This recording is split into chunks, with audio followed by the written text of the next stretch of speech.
안녕하세요. 6월 24일 목요일 아침입니다. 말씀과 함께 새롭게 오는 소망의 아침을 시작하겠습니다. 앤드류 머리는 말씀 앞에 홀로 서는 시간을 가질 때에 주님이 우리 삶의 모든 것 되시는 복을 경험하게 된다라고 이야기합니다. 요한복음 20장 11절로 23절까지 말씀을 본문으로 하여 부활의 주님이 주신 선물이라고 하는 주제로 함께 은혜를 나누기를 원합니다. 무덤 밖에서 울던 막달라 마리아가 두 천사와 예수님을 만납니다. 마리아가 제자들에게 가서 주님을 본 일과 자기에게 하신 말씀을 이룹니다. 안식 후 첫날 저녁 제자들이 모인 곳에 예수님이 오셔서 너희에게 평강이 있을지어다 하시고 숨을 내쉬며 성령을 받으라 하십니다.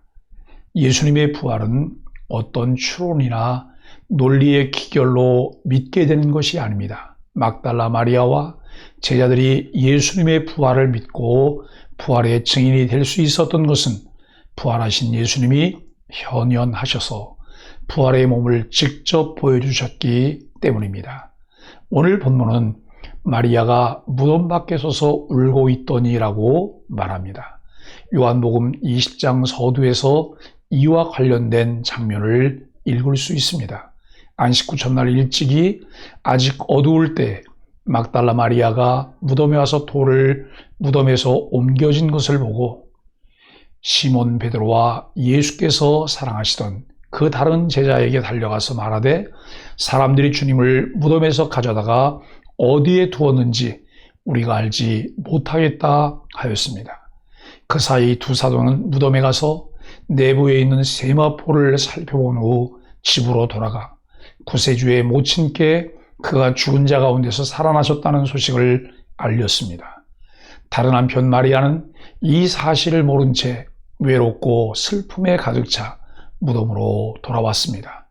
마리아가 무덤 밖에서 온 것은 그리스도에 대한 사랑 때문이었습니다. 그녀는 무덤이 비어 있었기 때문에 울고 있었습니다. 시신이 없어진 줄로 생각하고 울었을 것입니다.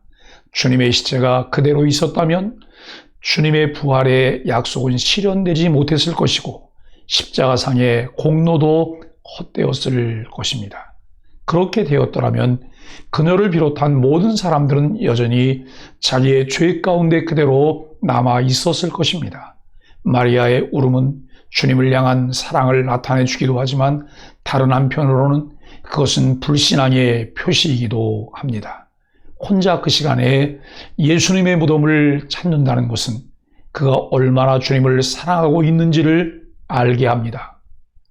잠언 8장 17절은 나를 사랑하는 자들이 나의 사랑을 입으며 나를 간절히 찾는 자가 나를 만날 것이니라고 말씀합니다. 너무 큰 슬픔에 빠져 울고 있는 그에게 천사와 예수님께서 차례로 나타나 여자여 어찌하여 우느냐라고 말씀을 하시지만 여전히 울고 있습니다.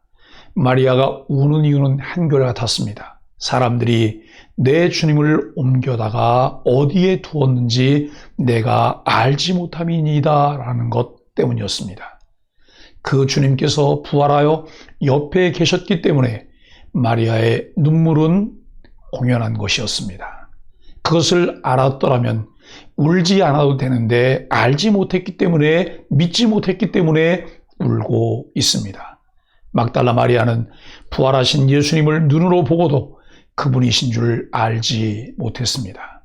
마리아야 하고 부르시는 예수님 목소리를 듣고서야 믿게 되었습니다. 막달라 마리아는 자기 이름을 부를 때야 예수님을 알아봅니다. 양과 목자의 관계에서 이것은 어떤 의미가 있을까요? 나와 우리 가족은 주님의 음성을 듣는 훈련이 되어 있나요? 소망의 아침 묵상으로 날마다 주님 음성 듣는 훈련을 지속적으로 꾸준히 하는 것이 왜 중요할까요? 예수님께서 마리아를 향해 여자여라고 부르셨고 마리아여라고 부르셨습니다. 여호와께서는 시내산에서 모세에게 나는 이름으로도 너를 알고 너도 내 앞에 은총을 입었다고 출애굽기 33장 12절에서 말씀하셨습니다. 부활하신 예수님께서 이 여자의 이름을 알고 계셨습니다. 막달라 마리아가 은총을 입은 자였기 때문입니다. 예수님께서는 요한복음 10장 3절에서 그가 자기 양의 이름을 각각 불러내리라고 하셨는데 이것은 그들이 구원받은 하나님의 자녀로서 은총을 입은 자들이기 때문입니다. 이사야 선지자는 야곱아 너를 창조하신 여호와께서 지금 말씀하시느니라. 이스라엘아 너를 지으신 이가 말씀하시느니라. 너는 두려워하지 말라. 내가 너를 구속하였고 내가 너를 지명하여 불렀나니 너는 내 것이라고 이사야 43장 1절에서 말씀하였습니다. 예수님께서 마리아여라고 한마디만 하셨는데 그는 그 발 앞에 엎드려 라보니여라고 외칩니다. 나의 선생님이라고 하는 의미입니다. 사랑이 담긴 그 짧은 한마디 속에 두려움과 근심, 걱정으로 울던 마리아를 예배자로 바꾸어 주기에 충분하였습니다. 어떤 상황에서도 바꿀 수 없을 것 같이 철옹성이던 내 마음과 삶도 주님의 단 한마디면 예배자로 바꾸어질 수 있습니다. 제자들은 막달라 마리아의 증언을 들었을 뿐 아니라 부활하신 예수님이 직접 나타나 보여주신 손과 옆구리를 봄으로써 믿게 되었습니다. 부활하신 예수님이 제자들에게 현현하셔서 주신 메시지는 무엇인가요? 우리는 예수님의 부활을 언제 확실히 믿게 되었나요? 부활을 목도한 이들의 증언은 또 다른 사람을 믿음으로 이끌어 줍니다. 주님께서 부활하신 일들을 이른 아침에 확인했던 제자들이지만 저녁에 제자들이 모인 곳은 유대인들에 대한 두려움 때문에 모인 곳들의 문들을 닫았습니다. 여기 닫아두었다고 하는 것은 요한만 언급하는데 이 닫다는 말은 빗장을 지르다라고 하는 의미입니다. 그러나 중요한 것은 그 상황에 대한 두려움 때문에 빗장을 지를지라도 죽음을 정복하고 부활하신 주님을 들어오지 못하게 할 수 없습니다. 여전히 믿음이 부족하여 상황에 눌려있는 이들에게 너희에게 평강이 있을지어다라고 평강의 은혜를 주시는 주님이십니다. 샬롬의 은혜를 베푸신 주님은 손과 옆구리를 보이시며 제자들의 믿음을 북돋아 주셨습니다. 이와 같은 사실을 믿고 그리스도와 연합한 한몸 공동체임을 확신할 때 샬롬의 은혜 안에 살게 됩니다. 그 샬롬의 은혜를 힘입고 기뻐하는 제자들을 아버지께서 나를 보내신 것 같이 나도 너희를 보내노라고 말씀하십니다.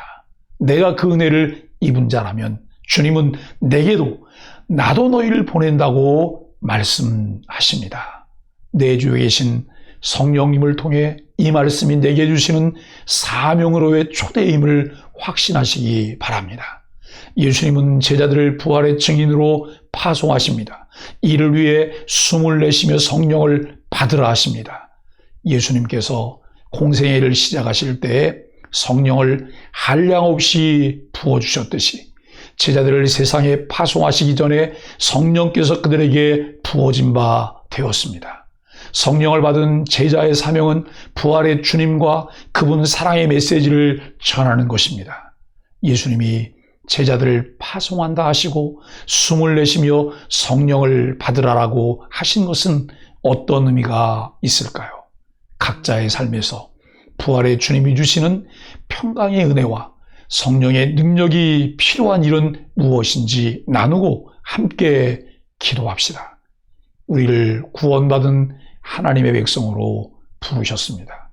우리에게 구세주 예수님의 은혜를 깨닫게 하시고 그 감격을 갖게 하셨습니다. 이제는 그 놀라운 구원의 은혜를 전하게 하셨습니다. 누구든지 예수를 주로 믿고 고백할 때 죄사함을 받고 영원한 하나님 나라를 소망하며 살아갈 수 있음을 전하는 사명자로 저와 여러분들을 초대하셨습니다. 그 은혜를 누리며 사명자로 살게 하시려고 우리 안에 거처를 정하시고 내주하시는 성령께서는 오늘도 우리에게 그 은혜와 사랑을 생각나게 하시고 가르쳐 주시고 인도해 주십니다. 사랑하는 소망의 가족 여러분, 부활하신 주님께서 주신 선물인 평강의 은혜 샬롬을 외치며 삽시다. 이미 우리는 하나님께서 지명하여 부르신 자들이기 때문에 행복한 자들이며 복받은 자들이기에 아슈레를 외쳐봅시다. 우리 안에 내주에 계신 성령님과 친밀한 교제를 통해 주시는 은혜와 기쁨을 극대화하며 부활의 주님을 전하는 부활의 증인으로 부활신앙을 가진 자로 살아가기를 예수 그리스도의 이름으로 간절히 축복합니다. 함께 기도하겠습니다. 나를 지명하여 부르시고 은총을 입은 자로 살게 하심이 얼마나 놀라운 것인지 깨닫게 하소서. 깨닫지 못하고 믿지 못하여 행동할 수 없는 두려움으로 닫혀진 마음을 성령의 은혜로 열게 하여 주옵소서. 구원회로 부르심, 사명회로 부르심이 얼마나 크고 놀라운 특권인지를 알고 기쁨으로 그 일들을 행하게 하여 주옵소서. 예수님의 이름으로 간절히 기도합니다. 아멘.